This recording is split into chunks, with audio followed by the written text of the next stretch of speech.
8 বছরের একটা বাচ্চা ছেলে 1 টাকার একটা কয়েন হাতে নিয়ে দোকানে গিয়ে বলল, আপনার দোকানে কি আল্লাহকে পাওয়া যাবে? দোকানদার একথা শুনে কয়েনটি ছুঁড়ে ফেলে দিয়ে তাড়িয়ে দিল ছেলেটিকে। ছেলেটি পাশের দোকানে গিয়ে 1 টাকা দিয়ে চুপচাপ দাঁড়িয়ে রইল। দোকানি বলল, এই ছেলে, 1 টাকা দিয়ে কি চাও তুমি? ছেলেটি বলল, আমি আল্লাহকে চাই। আপনার দোকানে আছে? দ্বিতীয় দোকানদারও তাড়িয়ে দিল, কিন্তু অবুঝ ছেলেটি হাল ছাড়ল না।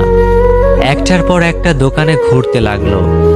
ঘুরতে ঘুরতে 40টা দোকান ঘোরার পর এক বয়স্ক দোকানদার জিজ্ঞাসা করলো, তুমি আল্লাহকে কিনতে চাও কেন?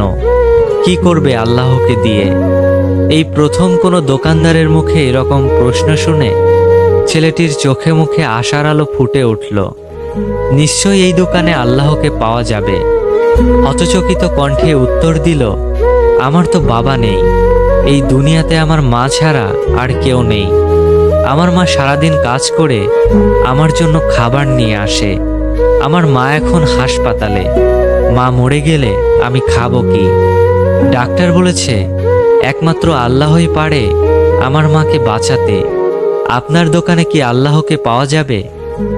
লোকটি বলল, হ্যাঁ, পাওয়া যাবে। কত টাকা আছে তোমার কাছে? ছেলেটি বলল, মাত্র 1 টাকা। তিনি বললেন, সমস্যা নেই, 1 টাকাতেই আল্লাহকে পাওয়া যাবে। দোকানদার বাচ্চাটির কাছ থেকে 1 টাকা নিয়ে খুঁজে দেখল 1 টাকায় 1 গ্লাস পানি ছাড়া বিক্রি করার মতো কিছুই নেই। তাই ছেলেটিকে ফিল্টার থেকে 1 গ্লাস পানি ধরিয়ে দিয়ে বলল, এই পানিটা খাওয়ালেই তোমার মা সুস্থ হয়ে যাবে। পরের দিন একদল মেডিকেল স্পেশালিস্ট ঢুকলো সেই হাসপাতালে। ছেলেটির মায়ের অপারেশন হলো।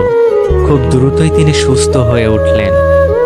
ডিসচার্জের কাগজে হাসপাতালের বিল দেখে মহিলার অজ্ঞান হওয়ার মতো অবস্থা। ডাক্তার ওনাকে আশ্বস্ত করে বললেন, টেনশনের কিছুই নেই। একজন বয়স্ক ভদ্রলোক আপনার সব বিল পরিশোধ করে দিয়েছেন, সাথে একটা চিঠি দিয়েছেন। মহিলাটি চিঠি খুলে পড়ে দেখল, তাতে লেখা, আমাকে ধন্যবাদ দেওয়ার প্রয়োজন নেই। আপনাকে তো বাঁচিয়েছেন স্বয়ং আল্লাহ। আমি তো শুধু ওসিলা মাত্র। বরং ধন্যবাদ দিলে দিন আপনার অবুঝ বাচ্চাটিকে, যে 1 টাকা হাতে নিয়ে অবুঝের মতো আল্লাহকে খুঁজে বেরিয়েছে। তার বুক ভরা বিশ্বাস ছিল একমাত্র আল্লাহই পারে আপনাকে বাঁচাতে। এর নামই বিশ্বাস, এর নামই ঈমান। আল্লাহকে খুঁজে পেতে কোটি টাকা দান খয়রাত করতে হয় না।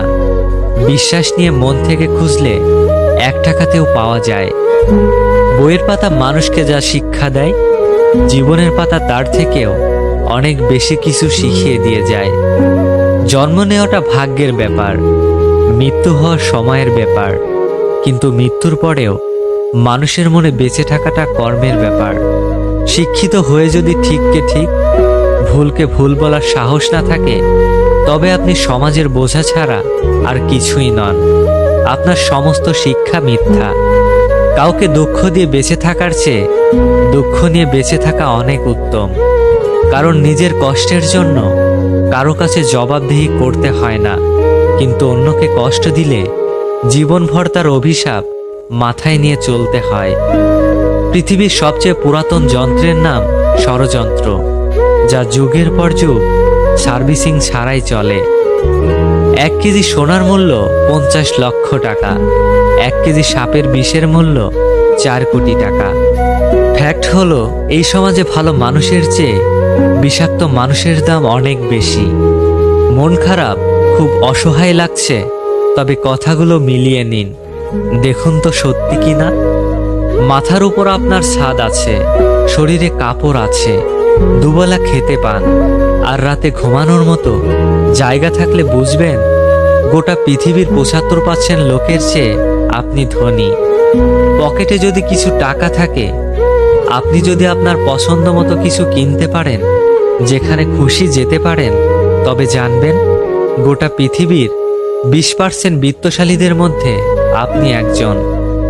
সুস্থ সবল রোগবিহীন শরীর নিয়ে যদি আপনি আজকের দিনটাতে বাঁচতে পারেন, ভাববেন পৃথিবীর লক্ষ লক্ষ মানুষের মধ্যে আপনি ভাগ্যবান। জীবনটা পাওয়া না পাওয়ার হিসেব মেলানোর স্থান নয়। আসুন আজ থেকে অভিযোগ না করে উপভোগ করি জীবনটাকে।